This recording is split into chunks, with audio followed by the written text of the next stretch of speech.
Assalamu alaikum, I'm Aisha and you're watching SAMAA News. Here are today's headlines.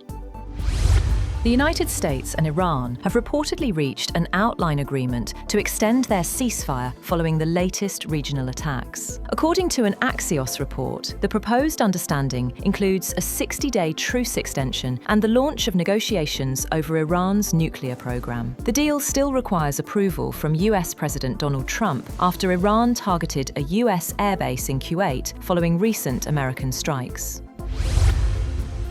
The US Treasury Department has removed 76 individuals, vessels, and entities from its Sanctions Blacklist in what officials describe as an effort to strengthen the effectiveness of the sanctions program. Officials say the move is aimed at focusing enforcement on higher-risk targets and reducing unnecessary compliance burdens on businesses. The Treasury Department noted that some of the delisted entities no longer exist, while others involved individuals who had died.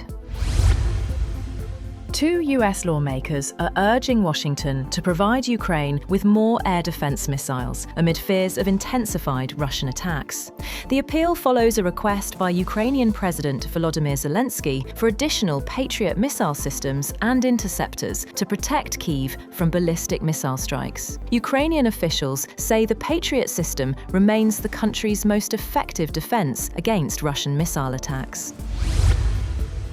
US forces deployed to war zones have been targeted using commercially available location data. In a letter shared with Reuters by US Senator Ron Wyden, Central Command said it had received multiple threat reports concerning adversary exploitation of commercial location data to target or surveil US personnel in theatre. In the letter sent to the Pentagon, Wyden and a bipartisan group of legislators said commercial location data can be used to identify where US troops congregate and their pattern of life, which can be exploited by adversaries to target attacks such as missiles, drones, and roadside bombs, as well as for counterintelligence purposes.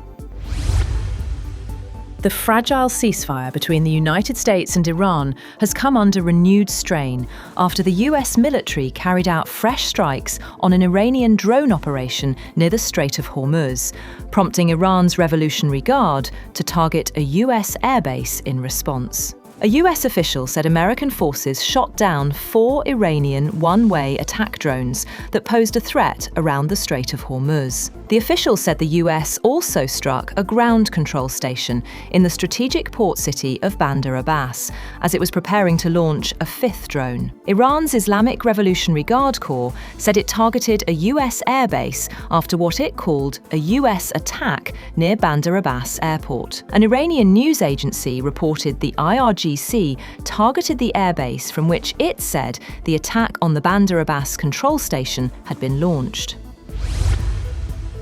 Kuwait's military has said that its air defences were confronting hostile missile and drone attacks as warning sirens sounded across the country. The army urged residents to follow official safety instructions, while saying any explosion sounds were caused by interception systems responding to the threats. Kuwait's General Staff of the Army said air defence systems had been activated to confront hostile missile and drone attacks. Trump has also appeared to threaten military force against Oman after rejecting reports of an imminent deal that would allow Iran and Oman to jointly manage traffic through the Strait of Hormuz. At the White House cabinet meeting, Trump said the strategic waterway would remain open to all and insisted that nobody would control it. He asserted that no single country would have control over the strait. Iran has expressed solidarity with Oman after US President Trump threatened military action against the Gulf nation if it tried to help Tehran exert control over the Strait of Hormuz. Iran's Foreign Ministry spokesperson, Esmail Baqai, said Tehran stands in solidarity with Oman after what he described as threats by US officials against regional countries. In a statement, Baqai also strongly condemned recent US strikes on Iran's port city of Bandar Abbas and described the attacks as aggressive actions against the territorial integrity and national sovereignty of Iran. A A conflict between the US and China over Taiwan may risk a nuclear escalation, with both militaries likely to stage sweeping operations targeting rival command and communications hubs. In a strategic assessment, London-based International Institute for Strategic Studies said the world was on the cusp of a new nuclear arms race, with the Asia-Pacific at its core. The assessment said regional states and those with strategic interests are expanding their nuclear arsenals, while non-nuclear weapons states pursue long-range conventional strike capabilities, both challenging strategic stability. Israel's military has said that it has begun striking Hezbollah infrastructure in southern Lebanon's Tyre region. The Israeli military also said that sirens were sounded in northern Israel due to hostile aircraft activity, where one soldier was killed and 2 were injured during operations. On Monday, Israeli Prime Minister Benjamin Netanyahu said Israel will escalate strikes against Hezbollah in Lebanon.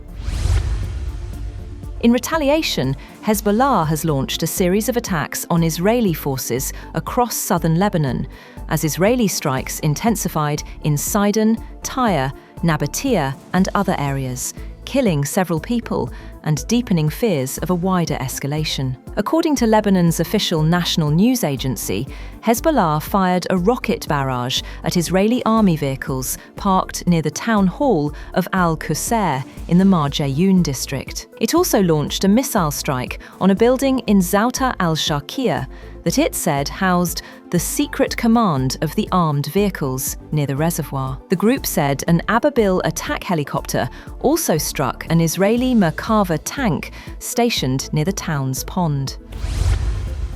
That's all for now. For more updates, visit www.samaa.tv. Thank you for watching SAMAA News.